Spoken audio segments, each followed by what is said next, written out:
Alright, so here's the scrolling behavior. Microwave, enter, and then scroll to set the time.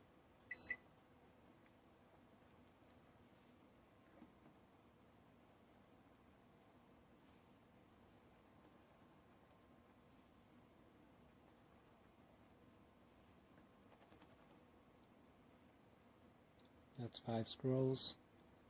Let's see if we can do it quicker.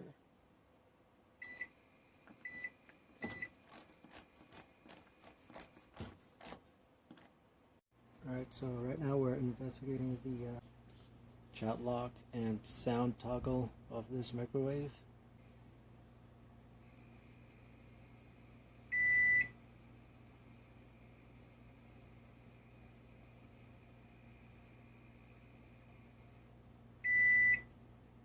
Now let's engage the chat lock.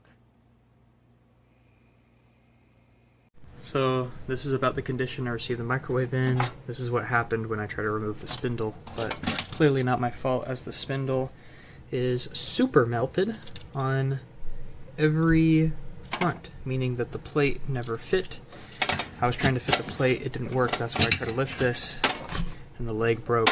Why'd I pay for a new product for it to come melted? Why is